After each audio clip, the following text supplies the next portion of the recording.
Welcome to Andy and Ari on 3. Happy Wednesday. Happy hump day.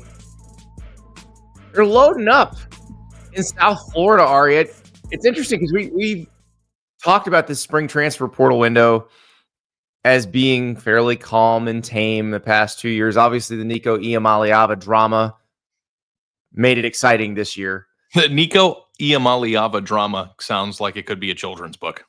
Yes. Llama Llama drama. Rokochama. Iamaleava is leaving for his. Yeah. I don't know. I'm not an author. I feel like there's some meat on that bone. But by the way, that we were just showing the I am leaving on 3 graphic. Later in the show, we're going to pick our favorite on 3 graphics so far because there was another banger last night, and I felt like we really need to just highlight one of my favorite things about the company. So later in the show, we'll be picking our favorite on 3 graphics. But I want to talk about Miami because while the spring portal has been fairly tame at most places, Miami has been loading up in the spring portal with a few different types of guys. And I think it's interesting to have a conversation about like what Miami is going to be this year based on how this roster is constructed. Because I was watching the Cane Sport guys and their show last night or this morning, and they were talking about, and I hadn't thought about it this way, but at this point in year 4 under Mario Cristobal, they were a little surprised that they're going this transfer heavy. And like Keionte Scott is the latest pickup. He was at Auburn last year. He had actually gone to Houston for the spring, reunites with Zac Etheridge, who was the DB's coach at Auburn and at Houston before. He's at Miami now. But Keionte Scott was a really good nickel for Auburn in 2023. Wanted to play boundary corner last year, did not play well, ended up, getting benched. So like the assumption is he's going to play nickel at Miami, and he should be fairly productive there because he was an all SEC nickel when he was playing nickel at Auburn. So, but you've got him, Kamal Bonner, a linebacker from NC State, CharMar Brown, the North Dakota State running back Pokemon character. Right, exactly. Jacoby Thomas from Tennessee, who probably was going to start at safety for Tennessee coming out of the spring. Bert Auburn, the former Texas kicker who had probably lost his job and needed to go find a job. Like everybody's got a little bit different situation. Like CharMar Brown was really good at North Dakota State and was a true free agent type. Like I'm maybe starter. And I don't know if he's starter quality here because like Miami still has Mark Fletcher. So they've got some good players already. But the question is, are they too transfer heavy? And I'm not just talking about what they brought in the spring. Like their entire secondary probably is going to be transfers, most of whom they brought in the winter.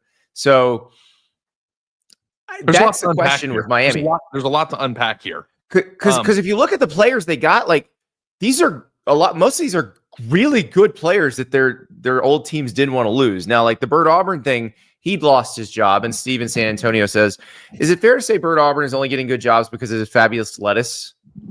By the way, he's not a good kicker anymore. I know he's not a good kicker. Listen, kickers, they have their ups and downs. 3-year starter. Like, I don't remember. I mean, he hit some pretty big kicks, didn't he? Right, but he was losing his job. Like, the reason he's leaving Texas is he didn't have a job at Texas. So, but that's not the case with most of these guys Miami's bringing in. Most of the guys Miami's bringing in are guys that we're going to start where they were. The old team did not want to lose them. Like Kamal Bonner was at NC State was a guy who came in because the starter ahead of him got hurt last year, and Bonner played really well. Now that starter is back this year, but they certainly didn't want to lose Bonner. They had plans for him. So I'm interested. Like, and Zechariah Poyser is another one. He's not a spring portal edition. He's a winter portal edition. He was an all-conference DB at Jacksonville State, and like a lot of SEC schools wanted him. Miami wanted him, and Miami ended up getting him. The question is, because you and I have had this argument about roster construction in the NIL era, is are they leaning a little too transfer heavy, or is this a good mix of guys they brought in? Because they have some elite guys that they brought in out of high school. So this is kind of an interesting discussion. First of all, let's start from the top. Do you mind? I'm sure. excited about this. 12 days ago, before these 7 new transfers came in, what did we think Miami was going to be this year? Let's have an honest conversation about that. Pretty good still. You thought Pretty they were good. going to be like a 9-win team-ish, 8-9 win team, or did you think 10-11 wins? I'd say between 8 and 10, depending on how things shook out. Yeah, I thought so. Last year, I was high on Miami. Like at this time last year, I thought Miami was going to go to the playoff, and I ranked them in the top 10 of my preseason poll, and it drove people crazy. I'm not nearly as high on Miami as I was a year ago at this time, and I think a large part of that too is because I'm just not I'm a Carson Beck truther. I don't know that. I think he's a good quarterback. I don't think he's a great one, and I think they lost a great one. But I now think I'm ready to inch toward the 10-win situation. I don't know how things are going to look. I think Notre Dame's probably going to beat them in the opener. But then you have a coin flip game against Florida, depending on what Florida is. And then there's a schedule there that's there for the taking. Like Miami could be a 10-2 playoff team potentially this year. What is Miami's toughest ACC game? Is it Louisville? I don't know. I have no idea what Florida SMU State, maybe. I don't know what Florida at SMU is. Probably. Got to go to SMU. So here's the deal, though, Andy.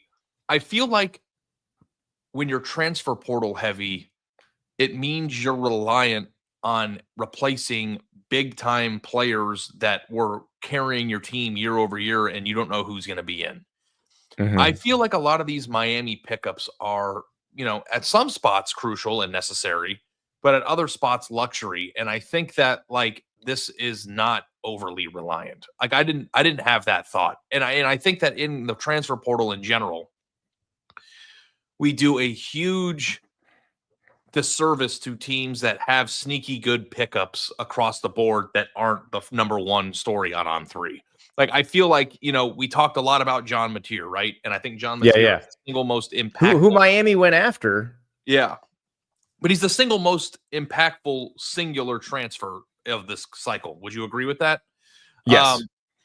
But I also wonder when it comes to maintaining, flipping, or improving a team, if the best way to do the portal is to pick up a FCS running back that was one of the best in that level last year, and a starting who doesn't have to be the starter when he gets there. By the way, yeah.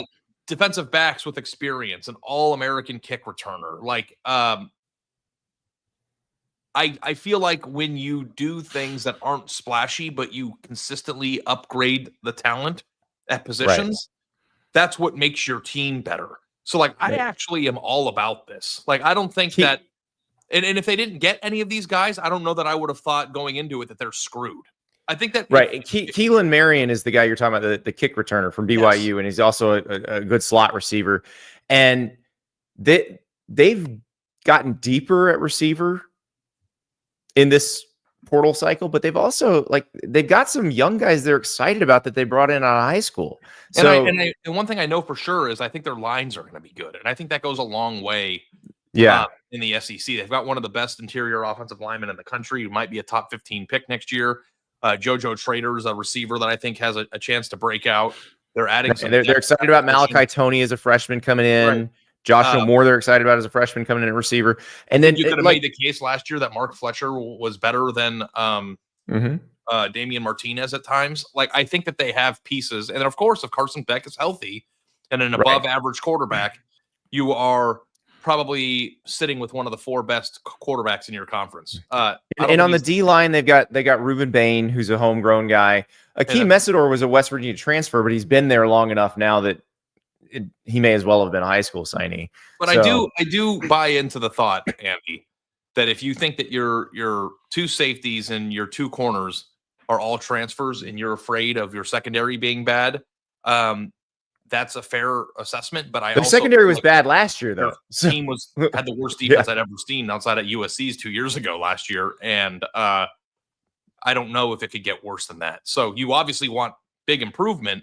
But I actually like this blend of a lot of young homegrown talents that are coming up through the high school ranks and then blending it in with guys who might not jump off the page in an individual recruitment, but when you put them all together and analyze it as a group, I am more willing to think that Miami might not fall off this year the way I thought that they could. I think it's more of it's it's a filling needs situation, but it's also a building depth situation. You're in better shape if you're taking transfers who you think have upside, but you don't feel like have to start for you. And I think Miami's got a few of those this year. Yes. I think it's going to be really, really hard to replace Cam Moore, Jacoby George, and Xavier Restrepo. I feel like, and Damian Martinez, it's not, those are your 4 most productive offensive players, and their offense was insane last year. So we have to acknowledge that they're replacing a lot, but Miami wasn't starting completely over. Like, this isn't a Florida State 2 years ago scenario where they loaded up, went for it 1 year, and then the next year they lost everybody. Like, I think that Miami's in a pretty good position to be an above average to pretty good football team this year. Well, let's hear the Cane Sport guys talking about this, because they cover it daily. Sure. And it's one of those that, that they're covering the horse race of it. Like, this guy committing, this guy committing, this guy committing. And so to hear Matt Shodell kind of take a step back and look at it big picture, that's what really caught my eye when I was watching this morning. Miami now has taken 18 transfers, and I'm projecting 10 to 12 of them will be starters for game 1, which is crazy. When if I took my time machine back 3.5 years to when Mario took the job at Miami, I would have said 3.5 years from now, this will be Mario's roster, which it is, by the way. The only player who's not Mario's hand-picked player, whether in the portal or recruiting, is Ryan Rodriguez on the entire roster. That's it. So I would have said this is going to be a 5-star, 4-star dominated lineup of guys who will be juniors, redshirt sophomores, and then a few free agents, But instead, he's taken 18 transfers. To me right now, there's probably 4 fairly clear free agents: Beck, Brockermeyer, Lucas, and Poyser. Just from what I've seen, because I wouldn't have called Lucas a free agent until I saw him, obviously because he was a backup last year. But the other 3 I would have called free agents.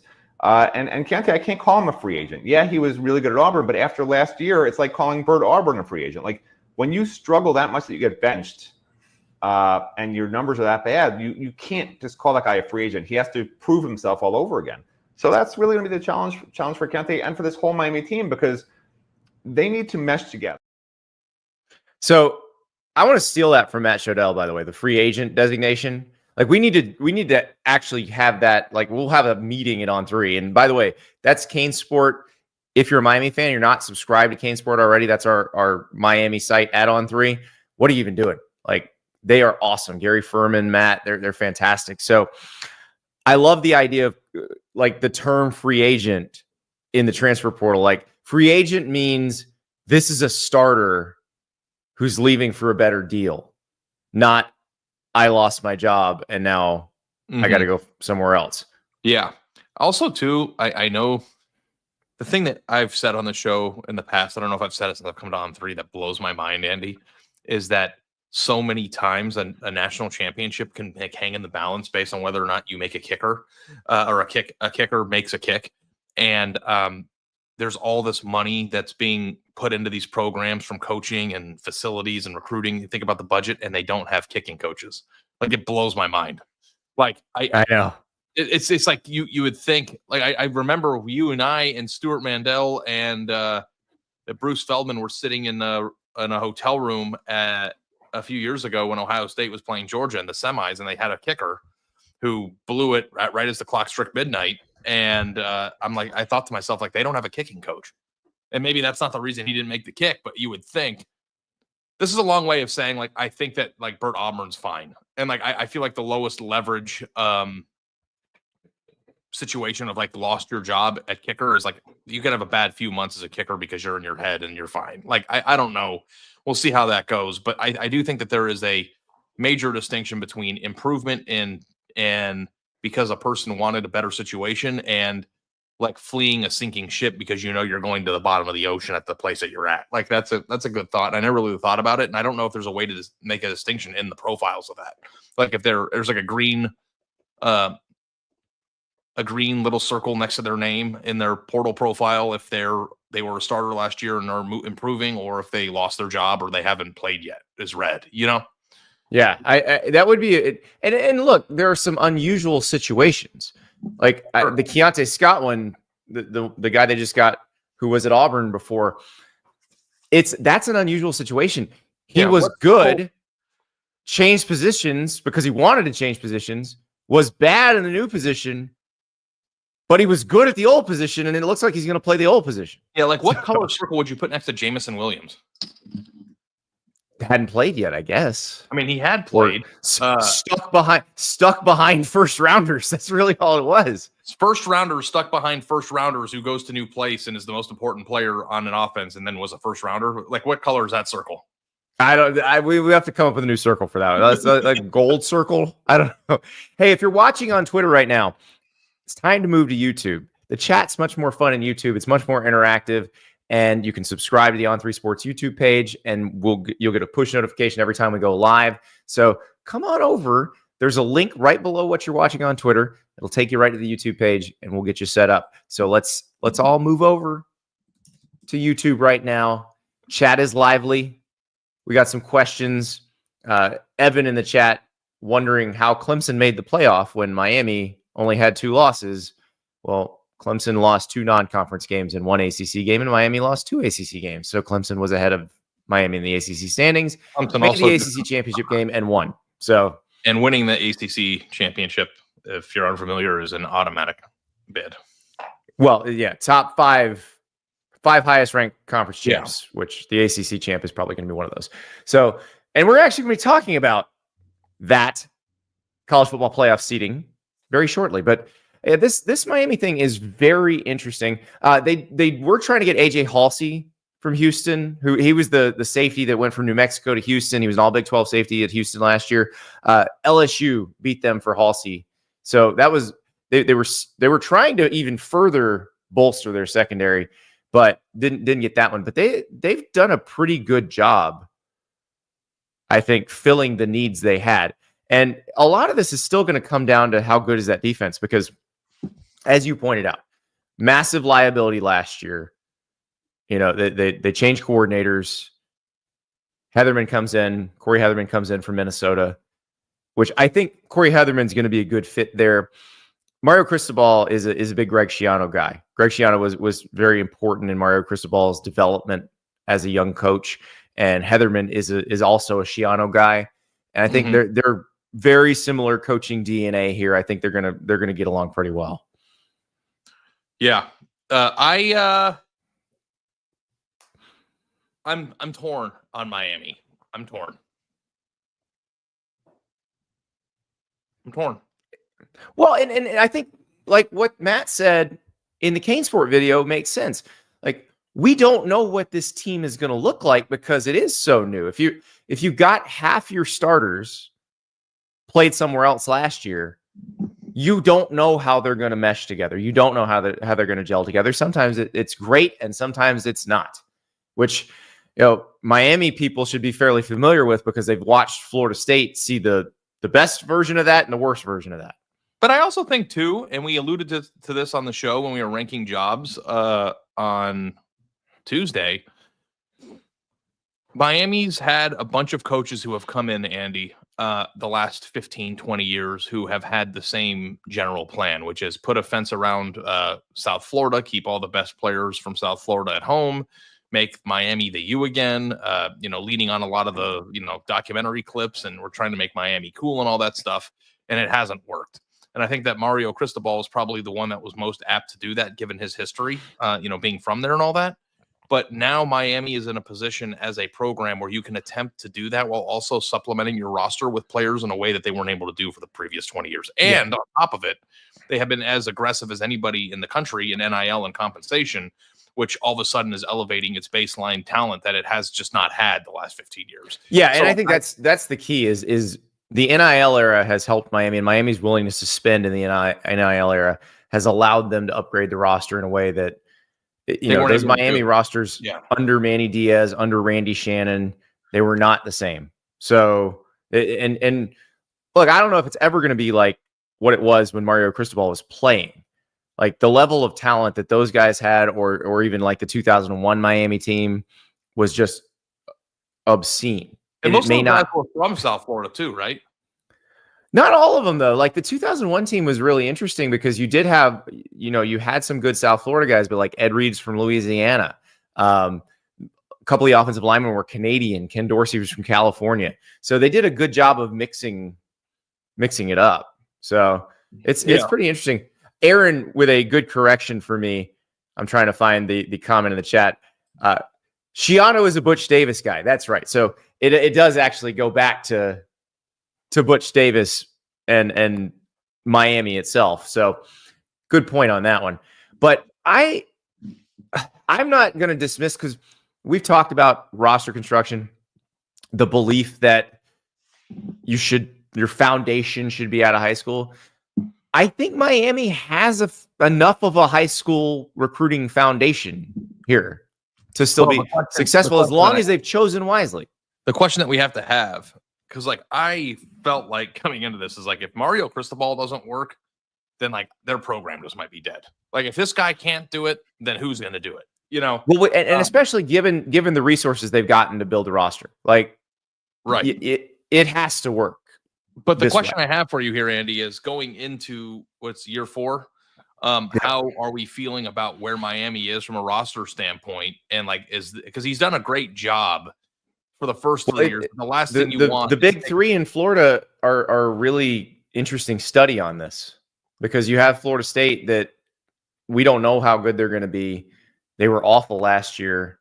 They've had a great year with transfers, but it looks like it's not something that's sustainable.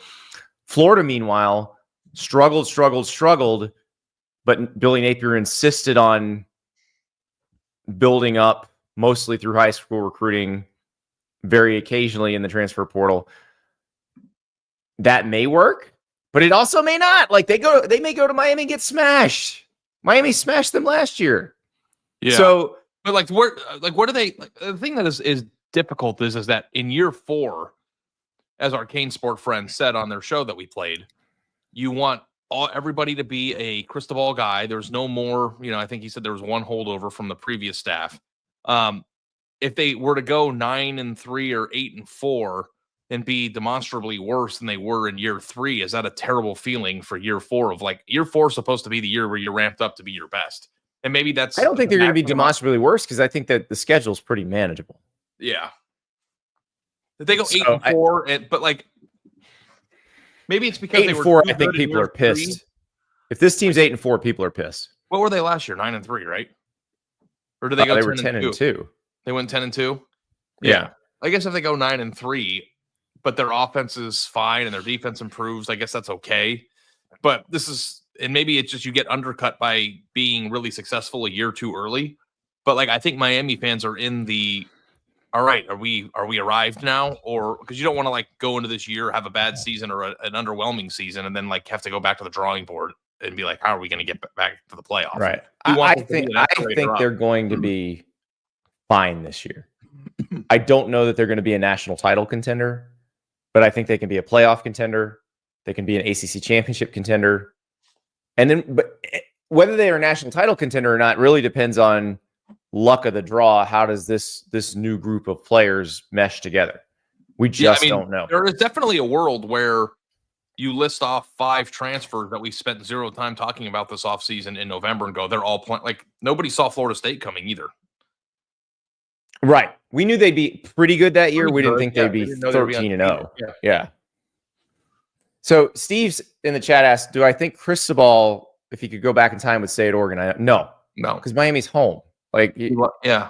I mean, if he was, I think there was more to this decision than which program's better, because you could have made. No, it's being able to see your mom, like not being 3,000 miles away. That you could make a strong argument and probably say factually that Oregon was further along as a program than Miami was when he left. So like he knew what he was doing there. Yeah. So I'm very intrigued by Miami. Notre Dame's not the way I'd want to start with a team that is fairly new. But the thing is, though, like Notre Dame has no film on your defense. They have no idea what that's going to look like. That's somewhat of an advantage. You know exactly what Notre Dame's going to look like coming in. Now they're going to have a new quarterback. They can, I think CJ Carr probably more arm talent than Riley Leonard, so it's going to be a little bit different than what the offense looked like last year. But you basically know like they're going to try to smash you with Jeremiah Love. before they do anything else. Notre Dame on the road at the moment is a 7.5 point favorite. Wow, 7.5. Now, you know how I feel about Notre Dame's offensive line, so I know, but Miami's got great lines too, though. I don't know that they're going to go. I like Miami in the line of scrimmage, and that's not the transfer portal heavy area. Now they've got some, like Brockermeyer, who was at Alabama and then TCU playing center this year. So we'll find out. But I am excited about this because I do think there's a lot of different ways to skin a cat when it comes to roster building. I don't know there's only one correct way. I think there's the best way and the worst way, and a lot of wiggle room in the middle on how you can make this it is work. In the middle of that, yeah. But I think it's closer to the best way than the worst way. Would you say that Florida State's was the worst way? Yes. Yeah. Even though it worked out for 1 year? Yeah, and I think like the thing about Miami that I feel like is a little bit different from that is what we just said. On most of the line of scrimmage play is either homegrown or somebody you got as a transfer, like Akeem Messidor, you got as a transfer early in his career. So they're playing most of their career with you. Like, that's where I feel like the most development is required with the big guys. And they seem to be able to do that. They seem to be able to find good big guys and develop them. So the skill guys, I feel like, are more interchangeable, if that makes sense. Yeah. Yeah. But I think Miami's intriguing. And, you know, if they play Notre Dame tough, or dare I say win that game, and Florida's really good, then you've got another great Florida-Miami matchup like 3 weeks later. And honestly, if they beat Notre Dame, you don't even have to beat Florida. Like, just go win the ACC. You go in there. You go in there playing with house money. But like, or just make the ACC title game at that point. You'd be fine. You kind of wish Florida and Miami were opening with each other again, because that was just awesome. I know. That's gonna be a really intriguing set of games, because we'll know what happened with Miami, Notre Dame. We'll also know what happened with Florida at LSU the week before. So, you know what, we have to. Both teams could be in kind of very desperate straits, or both teams could be house money. It's May 7th. God, August 31st is going to be awesome. There are so many good games that day. I know. Awesome. It's like, I want to go to Texas, Ohio State, but I kind of almost want to be somewhere where we can just sit there and watch games. Like 8 iPads. Well, or I don't know if we wind up getting a sponsorship by a certain type of company that maybe has lots of comfy chairs and lots of flat screens, and that'd be nice. Possibly in the desert somewhere. Don't tease me. Maybe that's the kind of place we should spend the opening Saturday. So when I grew up, the only place I wanted to be on fall Saturdays was a football stadium. And as I've gotten older, there's one other place I would rather be than football stadiums on a fall Saturday. And that's in the desert, Andy. Doesn't have to be in the desert. Not anymore. Could be in Tunica, Mississippi. Could be in Atlantic City. Could be in Detroit. Could Are be we in. speaking this into existence? Because, dude, honestly, like, we have had a lot of fantasies about like how we could have like a rolling sponsorship for the season. Like if we went to 0 games and we were just in different sports books around the country every weekend, that would be like, my family could leave me and I'd be fine. Like if they think that they think that the travel's too much, you know, we'll have to deal with it. But that would be something for me, and very There's a who says no aspect to that for me. I'm all in. We'll get it figured out, but I'm very excited. Parking pass and getting into the press box and the internet working and whether or not we can shoot a video because there's too many people there, the cell signal, the microphones, it's all set up. You just come downstairs, you hit a button in an elevator, ding, it's 6 a.m. You walk by a blackjack table and sit in front of 28 TVs where you can bet on the games. I don't understand like how anybody would rather be anywhere else on any day. It's the greatest thing. Like I think there's still a definite draw to being at the actual game. Those are very fun, and especially when you're hanging around with all your college friends, you're drinking beers. Like Oh yeah, You and but I we are don't different do because we that. want to watch all of the games. Yeah. Like if you have your team, you want to go to your team's for game sure. still. I do think that at the end of the show, if we have time, I want to hear, and I'm going to give you a half hour to let this marinate. Andy, you are alone. Mhm. You have 24 hours. How is that 24 hours spent? I want to hear that. Ooh. Your perfect 24 hours, and it doesn't matter where you can pick any location, any schedule. I already have mine. So So I can go wherever I want in those 24 you can be hours. wherever you want. You get to pick your last 24 hours on Earth. What would it be like?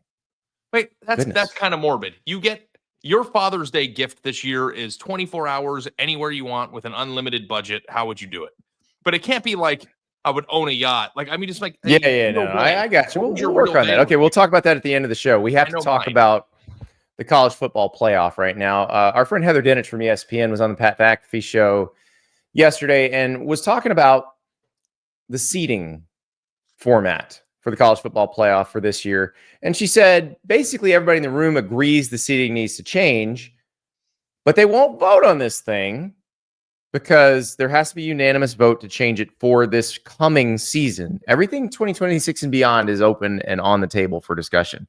But for this coming season, if any changes are to be made, they must be unanimous. Every conference must agree. So I think, Ari, we all agree that the seeding sucked last year, that it looks stupid, that the team ranked 4th should be the 4 seed and not the 6 seed or the 7 seed. So there's something stood out to me about this, though. The report that everybody thinks it should change. Everybody? Well, that's what I'm getting to. Okay. If I am the other conferences, why in the world would I change it? If I'm not the Big Ten and the SEC, why in the world would I change it for this year? So that is, of the leagues that have to vote, there's only 2 that would want it changed this year. So I don't know that they're ever going to get the only way they get to a vote where they change it for this year is if the Big Ten and the SEC then cut a deal to give the ACC and the Big 12 and Conference USA and the Sun Belt and the MAC something in the next college football playoff agreement, whether that's money or something else. But the only way I give you my vote if I'm the ACC or the Big 12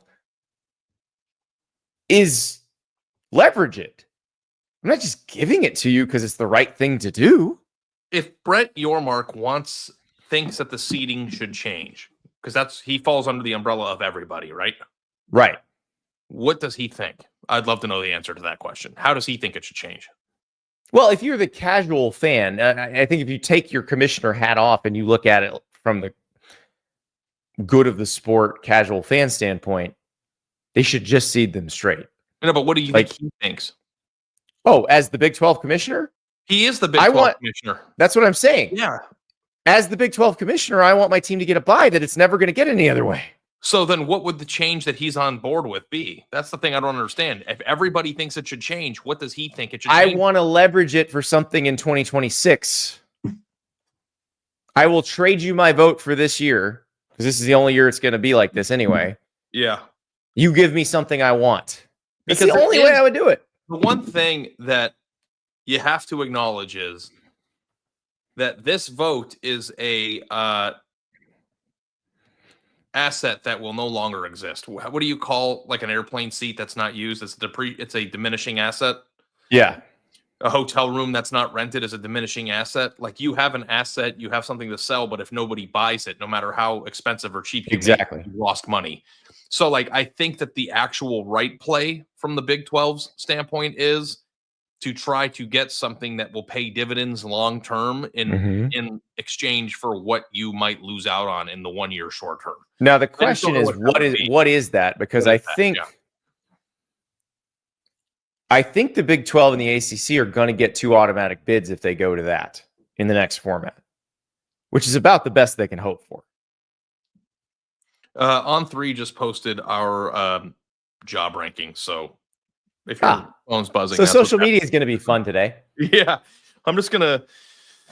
I don't know. We have another show that we're appearance we're recording today, which is good. It'll be a nice distraction, but I will get into the comments and fight with you because that's how I am as a human. That's right. Top 10 college football jobs, not top 10 college football coaches. It's the jobs.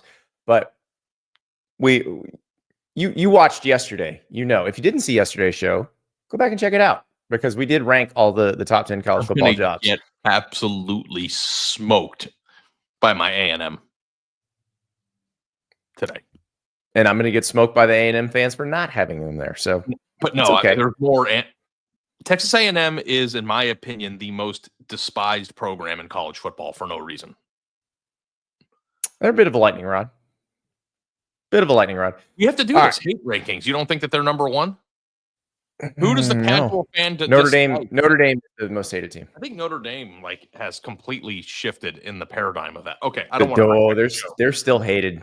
I don't confuse them last year. People respecting them now with not hating them. They became likable last year. Well, they're very likable if you don't care, but most people care and hate Notre Dame. So, all right. So I agree with you. If I'm Bret Auburn, I don't give them my vote unless they give me something. If I'm Jim Phillips in the ACC, I don't give them my vote unless they give me something. If I'm Keith Gill from the Sun Belt, I don't give them my vote unless they give me something. And honestly, Ari, I don't know if they have a something that they are willing to part with. Make up something. Let's make up something. What would it be?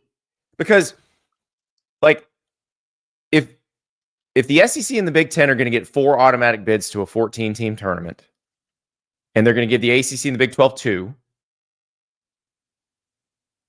where's the lever? Like, what are you levering here? Could you lever a scheduling alliance? That might work. If I'm the Big 12, I would love to have a scheduling alliance with the SEC because that means I got SEC teams coming to my stadiums every other year. Yeah. That means sellouts. That means my TV package is more valuable because those teams are coming to my stadiums. And then it allows That's a good one. I like that. And then it allows you to potentially gain property both in the television market, but also in the equity of your schedule if you were to win those games. ACC Big Ten scheduling alignment. Yeah, or you approach both and say we'll do a 4-year a 4-year period or a 5-year period or 6-year because it has to be even home and home 3 with each, and we'll do 3 with the SEC every other year with the Big Ten. Home, and then we'll do Big Ten for the first 4 years or first 3 years, and then the next 3 years we'll do the SEC, which gives you scheduling big games for your teams. And I thought like this is it kind of bleeds into the rant that I went on to yesterday of like, instead of trying to like this whole thing is about weaseling into the playoff. If the Big 12 knows that it has going to be, an uphill battle to get in, then the best thing that the Big 12 can do for itself in trying to get in is to gain quality wins. And like, that's the thing. They might not win most of them, but like if BYU plays Texas A&M one year and beats them, like then they go 11-1, they're probably going to get in. Or what about? Well, and these would be viewed as really good, fun non-conference games. Like people would love to watch these games. Who wouldn't want to watch like Clemson go? Clemson's not in the Big 12. Yeah, Clemson's got Notre Dame for 12 years in a row now. Like, who wouldn't want to watch like Florida go play at Kansas State one year? That'd be fun.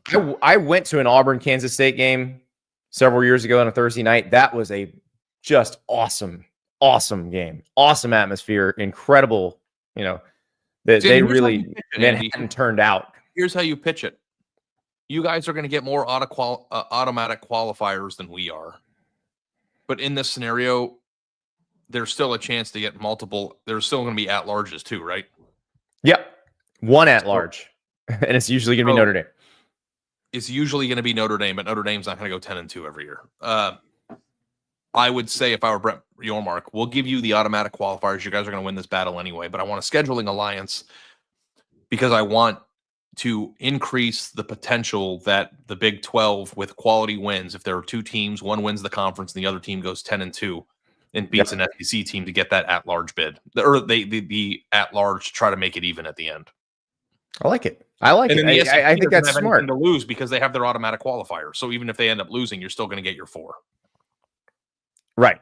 That's something I would make up. The SEC and the Big Ten, if they get 4 automatic qualifiers, none of them are going to worry about strength of schedule concerns. They'll just schedule anybody at that point. Yeah, they'll be willing. They'll be willing to schedule as hard as you want at that point. Right. And the teams that don't have as many, which is going to be the majority of the sport, has a lot to gain by playing harder schedules against those teams because you want to have the best possible resume in order to try to acquire one of the at-large spots. Yeah. Yep. So this will be an interesting Oprah Winfrey. next few debates. Like, they got to figure this out for 25. Like, they have to do this in the next month or so. Ray Yormark is very clever. He's nothing if not clever. I'm sure he can come up with something that he could leverage. I like it. I like it. So they also have to come up with the total format for 26 and probably have to do that by the end of the summer. It's electric. So get cracking, guys. Time's a wasting. One more thing before we go, Ari. So we found out last night that Akron was going to be not bowl eligible because they did not have a high enough academic percentage rating. And of course, there was an on-3 graphic for that. Oh, and it was Zippy the kangaroo looking very happy, but underneath it said, ineligible. I laugh when I see Zippy. And then ineligible. Yeah, like he's going to be missing the games. The graphics at On3 have been tremendous. And you know what I think is crazy and I miss the days where it caused outrage from people before people understood what they were doing. Remember like the first few weeks when they were doing this and like people were like, Jack Terry's the guy, he's the maestro of this. I have asked him to come on and explain how he does this, how he comes up with these. There's the Aura one, beers for rowdy beers entering the transfer portal, betting on himself, the Hunter Deckers one. And Hunter Deckers, the Iowa State quarterback who got suspended for gambling. He went into the draft, and so the graphic was betting on himself. Oh, man. Put the Nico one up. River. He sent this one to us like 4 or 5 in the group hours. chat before he even left. We're like, if he leaves, if he leaves, this is what's going up. I am leaving. So Jack does not want to come on and explain his process because I think it's a little bit too much like a magician revealing his secrets. Yeah. But it's gotten to the point where, and I know there are other people, not people who just work with us, but you guys in the audience, like when a news story hits, everybody's like, what's the On3 graphic going to be? So we got to go through some of these favorites. One of my personal favorites, because our friend Nicole Auerbach really crystallized the whole thing when this one came out. Can you put up the Diego Pavia one, River? It says suing. So this is when Diego Pavia filed a lawsuit against the NCAA to get that extra year because he was in JUCO. And our friend Nicole Auerbach, who we used to work with at the Athletic, and she's at NBC now, she said, does everything need a graphic? And me and Ari were like, yes. Nicole, it all needs a graphic. Nicole got really fired up about this behind the scenes, but I think she has come around now. Oh yeah, because there were a few, I think once you understood that it was not serious and that we were just doing it to make people smile. I think that the charm of it, there were people who were like, this is this is the Cal one when they had Jay Knott and a couple other guys go in the transfer portal, and it's Oski the Bear putting the L. I'm describing it for the podcast listeners. And by the way, if you're listening on podcast, if you don't normally watch the YouTube version of the show, go watch the YouTube version of this show so you can see all these graphics because they're tremendous. But the Oski the Bear is doing the L thing on the forehead. Yeah. Was it what in the Smash Mouth? In the shape of an L on her forehead. I'm trying to remember exactly what all this one's obvious, but some of them I forgot what the news story was. That's the best part is you can kind of relive the season. Hey, River, can you put the Notre Dame one with the leprechaun up? That's a tremendous one. And I had forgotten this story. Remember when Notre Dame had the flu ahead of one of the playoff games? I feel like every single big game, half the team has the flu before it. And it never, like, when's the last time you saw a team has the flu reports and it actually turned out to like matter in the game? There was one, and now I can't remember which one it was, where there was a college football team that had like 20 guys out one game with the flu. I want to say it was like 3-4 years ago, and I'm blanking on which one it was, but it didn't bother Notre Dame in this particular case. They won the Orange Bowl, beat Penn State, but the photo selection here is where the genius lies, because it's a flu story. The leprechaun mascot looks like he is coming off the biggest sneeze you ever saw in your life. It's just perfect. We'll put the one of Eli Drinkwitz up. Oh, this is the one where we might have gone a little too far. So this is when Missouri, it came out that Missouri had decided they did not want to take part in this Netflix show that's coming out about the SEC. And so it's a photo of Eli Drinkwitz. It's got the Netflix logo in the corner, and it just says "passed." That made it look like Eli Drinkwitz died. And so like we had to point out he's very much still alive. They passed on being in the Netflix show, but you noticed it. You Also, too, like if somebody ever announced a death and they did that, that would be pretty crazy. So I think we please don't, because I will say it spawned a lot of imitators. It did. Like our friends that Unsportsmanlike Conduct at Barstool last night for the Akron one. Like we put ineligible on ours, they put dumb on theirs. So, but the imitators, I think, would probably announce a death that way. Please don't do that. Just don't do it. Yeah, we're trying to do it in a classy way. Yeah, River, the Michigan flag one, please. That's this is tremendous. We sent River 25 of these last night, so it's taking a minute to get to everything. All right, here it is. Michigan planting the flag at Ohio Stadium, and the word felony underneath it, because remember the Ohio State legislator wanted to make it a felony to plant a flag at midfield. Yeah, I would. I loved that day. That one actually did one of the best too, because people were so mad. Oh, here's another one. Can you, River, please put up the Desmond Howard one, because that came out of this game as well. What the phrasing on this one is just spectacular. Psychotic obsession. What was the story on this one again? This is Desmond Howard talking about the lunatic fringe of the Ohio State fan base, the people threatening Ryan Day and whatnot. He has a psychotic obsession with talking about Ohio State, which is why I right now. Yeah. Oh, is it, the double entendre piece of that was tremendous. Yeah, so funny. What else is there? Oh, the Mario Cristobal. Mario Cristobal one's a class. This might have been our best one.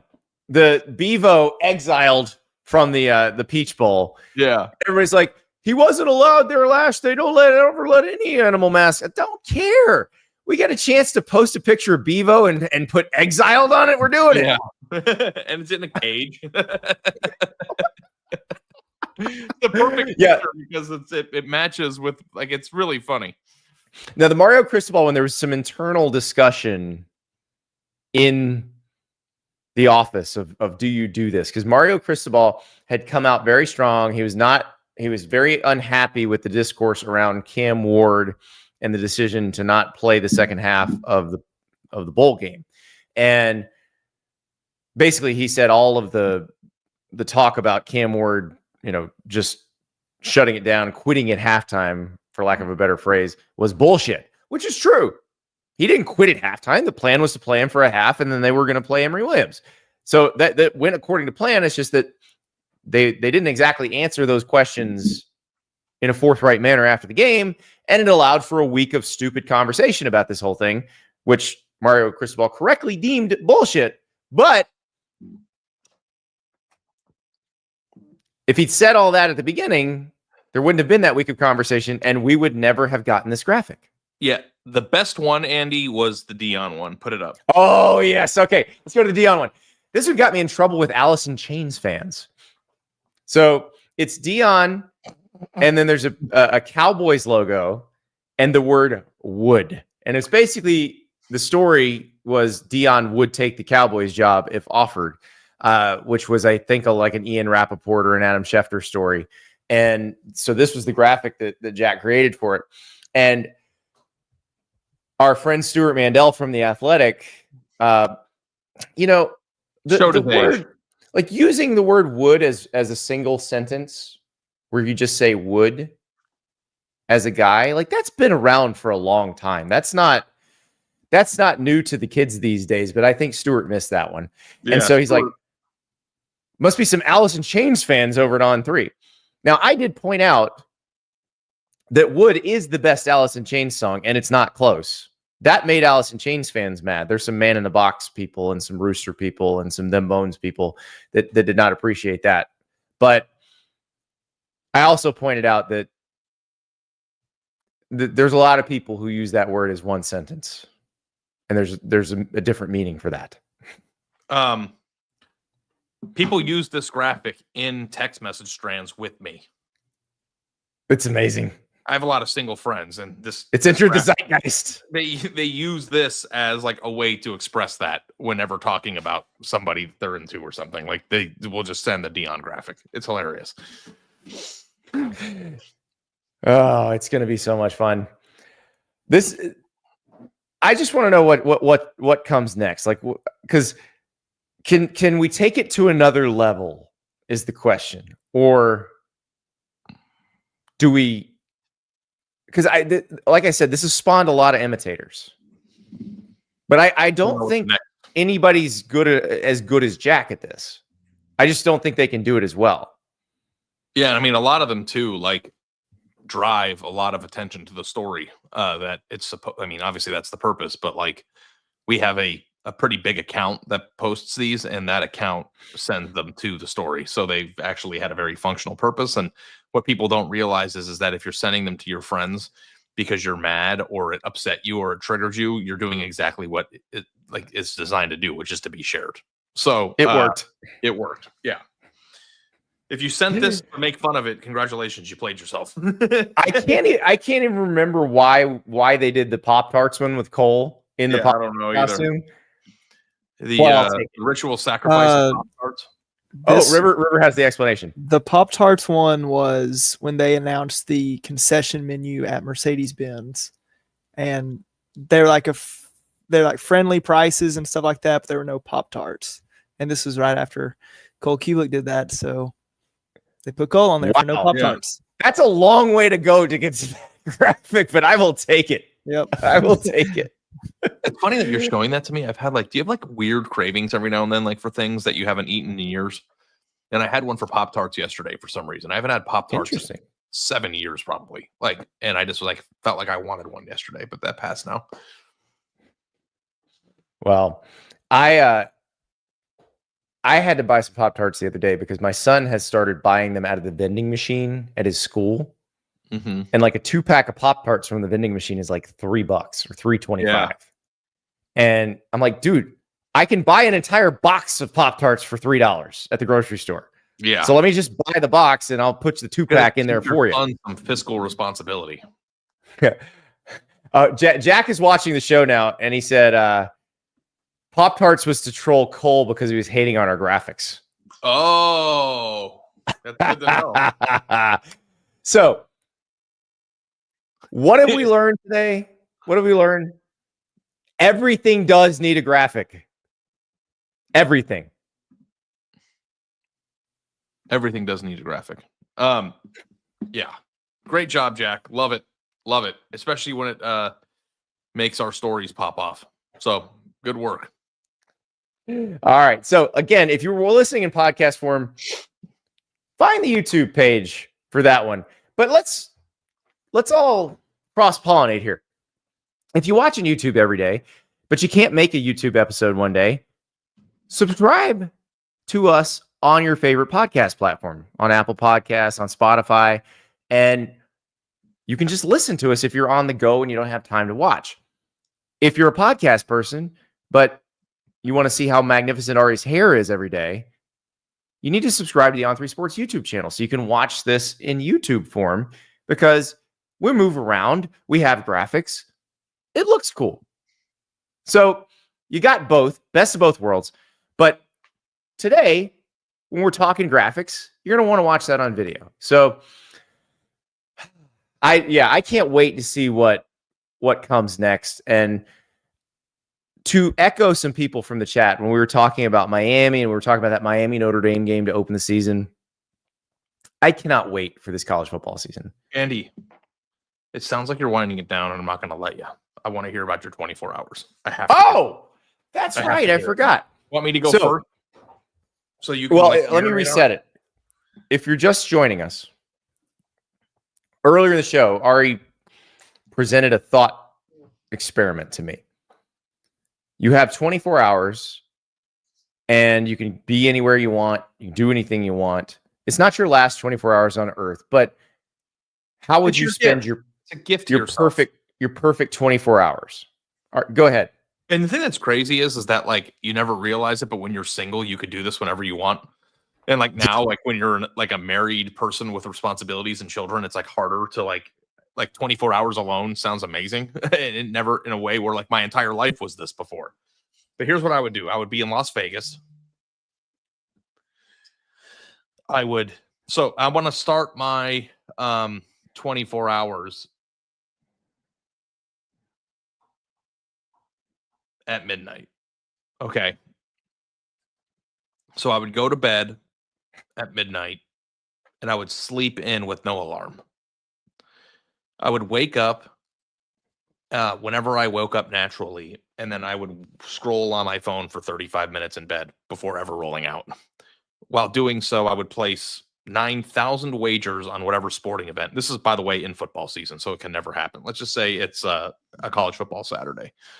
I would put all my bets in. Then I would go down, and by the way, in Las Vegas, I'd be at the Encore. I would go to the spa, and I would do the steam, sauna, cold plunge circuit. I would get a 90-minute massage of some sort, take a shower at the place, leave, go get breakfast. I would go to the sports book, and then I would sit there for 6 or 7 hours drinking and watching sports, gambling on it live, whatever.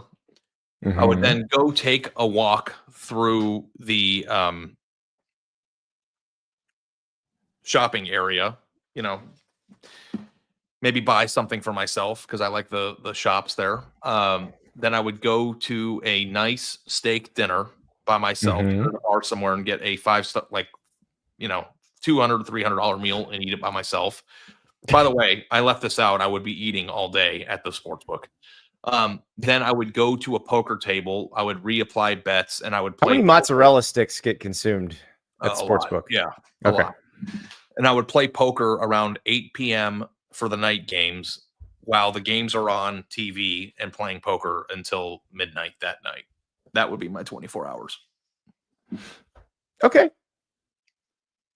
I think I'd probably... So it's gambling and eating, but I would get a massage in there too. I'd probably be in the Keys, go fishing in the morning, but that's super early. The beauty of there is you don't have to get up at 4 a.m. and go fishing. So I'd just sleep till a nice normal time, but then do a little... I don't even need to go deep sea fishing. I'm gonna go inshore fishing. So I'm gonna try to get some mangrove snapper. Maybe try to get do a little flats fishing, get some trout, and hopefully it's lobster season. So I'm gonna go grab some lobster too when I get back from fishing, and that's lunch. I'm cooking the fish and the lobster. My family can be there or not. I would prefer if they're there, but if they're not, it's okay. I can do that myself. And then I'm just gonna sit there and watch the water for a while. And I'm hoping it's a day. Well, it is my perfect day, so we'll do it that way. We'll just have, because I'm setting the perfect day, I want one good college football game in each window. So, like, started at noon while I'm cooking lunch. And I'm just going to eat lunch, drink beers, watch college football, have the TV outside, watch the water, come back inside, enjoy some air conditioning, maybe make a margarita, go back outside, watch the sunset as the second game concludes. But of course, I can see it. Electric. I'm like getting goosebumps right now. Yeah, it's a perfect day. And I know there's probably a bunch of 20-somethings that are watching or listening to this going, that sounds like the most boring day I've ever heard of. In 10 years, when you either have little kids or have had little kids and you're chasing around the older ones now, you will die for a day like that. Yeah.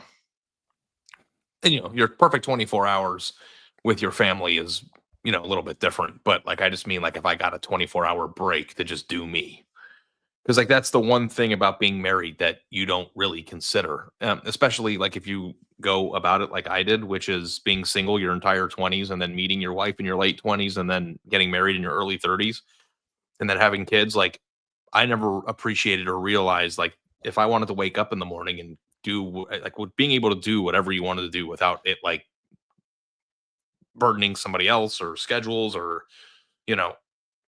that was a freedom that I'll never have again. Like and mine's a little bit different. The way my life shook out was a little different. So we got married very young, as we pointed out on this show. Like I was a child husband, but we didn't have kids until we'd been married for 8 years. So we had plenty of time as a couple to go be adults as a couple, do all the things we wanted to do. And then we had kids. And trust me, once you do, that's over. Yeah. So anyway, my perfect day would also include my family, but this was like a solo activity. And like, your perfect day did not include your family at all. No, I'm just saying, but I mean, at the beginning I said like your perfect alone day. My 24 hours sounds awful to somebody. That's incredible. That's some people don't like casinos. I don't like exactly what you like. I don't know what have you ever had a massage in the wind? It's the most amazing thing in the history of the planet. So like, I don't know if you're a massage person. I never had a massage till I was 31. Then I went with my wife reluctantly. And I was like, holy crap, I've missed out on this my entire 20s. A lot of laying around and watching sports. And the one thing that I'll say is that we are eternally blessed for being able to do what we do for a living. And the fact that we are very busy and working on Saturdays is a blessing beyond all comprehension. The one thing I will say as a drawback to doing this for a living is that I never get to just enjoy a fall Saturday the way that you guys who listen do. Like I do wish like every now and then, maybe once every 3 years. My NFL Sundays tend to be like that now. Like but that, I love college football more. I like the college football. Right. Yeah. And I feel you. I'm trying to and finding a lot of joy as I get older in just sports in general. Like, I don't know if you watched the Pacers Cavs game last night. It was spectacular. The ending of that game was amazing. And I don't have a rooting interest in either team. So it was awful for me, but I'm happy you enjoyed it. Yeah. Well, I'm sorry about that.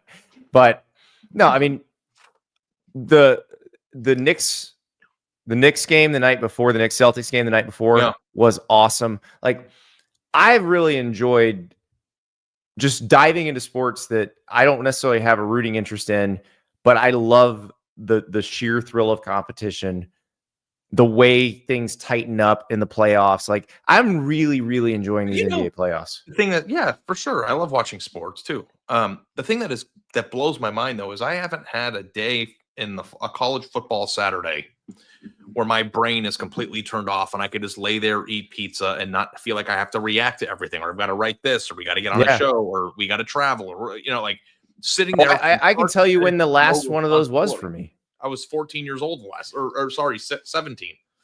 It was championship Saturday in 2007 for me, because I was covering Florida as a beat writer for the Tampa Tribune. Florida wasn't in the SEC championship game, so I didn't have to cover anything that doesn't count, because that's also not a full day. Like, I want a full slate Saturday. Well, I got the SI job like 2 weeks later. So like then I was always going to be working that day. Yeah, So like that is the last college football Saturday that I got to just the thing chill that out. you also have to understand too is that like while we're watching these insane games and you guys are sitting on the edge of your seat, like how's this going to end? What's going to happen? Like Andy and I are like, what are we going to talk about? What if this happens? When are we going live? Your brain Yeah. is like, How are we you know, going to structure how am this? I going to write this? How am I going to Yeah. like? What's the takeaway here? Like, and that is exhausting in a beautiful way. But like, But to just what's be there fun though is we feel all the same things you feel with anxiety on the side. when that crazy ending happens. So Yeah. Yeah. But yeah, thank you for taking that ride with me, Andy. And maybe one day on 3, like on my 30th anniversary, like Shannon will be like, go have your day. Go take your Saturday. it's your off. Saturday. Go have Well, your I tell Saturday. you what, we'll turn it into content. Like we'll just have. I'll trail behind you with a camera. I mean, the truth while you're in the is, sauna. that day could be duplicated on a Sunday and be just as badass. So, like, it doesn't have to be Saturday, but I would love to. Yeah. The thing that I love about college football is it feels like it's NCAA tournament day 1 every Saturday because there are so many games and they're all happening at the same time. Like, it's like perfect. In the NFL, it's like you got 6 games going on at once, and then it's The like NFL has 3, too and many then games going on at once. They got to figure that out. They should just have one game every night of the week so that there's never. I think that's Goodell's plan. So I mean, like, just careful what you wish for. Just always having an NFL night game every night of the week would be an amazing feeling. Yep. Raymond in the chat. Andy, do you know where Crystal River, Florida is? Raymond, there's nowhere in Florida that I don't know where it is. I am well acquainted with Crystal River and Inverness and Citrus County. Yes, I do. Do you know where Manatee Springs State Park is? Dang it, Ari. I just went to a website. Is that in Homosassa? 543 things, obscure things to do in Florida. In Manatee Where is Springs, in Chiefland, Florida. Oh, it's in Chiefland. Oh, it's a short You know drive where for me. Chiefland is? I do know where Chiefland is. Okay. Do you know Chiefland is about 40 minutes from me. And the reason you always hear about Chiefland is the local TV. There's one car dealership in Chiefland, and there's always like it's one of those where they put their kids in the commercial, and the kids it's cheaper in Chiefland. Dude, I'm looking at the 450 obscure things to do in Florida, and that state is just unbelievable. Like, what's going on out here? There's Raymond lives in Homosassa. There we go. Have you ever been to Lee, Florida? There's a ghost town at Ellaville. You should go check that out. Yeah, with your family. I have heard about that. I have never been to it. Yeah. Okay. So you I guess you do pass the test. I've never heard of Trust me, I'm a I've very never heard- experienced Florida man, so don't you literally worry about that. been anywhere in Texas. I don't know where anything is. It's a much larger state. But I don't even know like Yeah. areas of Dallas. That's true. We got to get you some pambazos. Yeah. I don't know what that means, but You don't even know what that is. It's a kind of sandwich Yeah, I need to go right now. I'm starving. dipped in guarillo peppers. Let's go. Well, that was a good show. Hey, before we go, dear Andy, dear Ari, tomorrow, our favorite day of the week. I You sent guys you a drive few. the show. You know where to find us. Andy_Staples on social media. At Ari Wasserman on social media. Andy Staples on 3@gmail.com. Ari.Wasserman at on3.com. Send them in. Send it in, as Bill Raftery would say. We love your questions. Like last week's mailbag show was one of my favorite shows we've ever done. Keep them coming.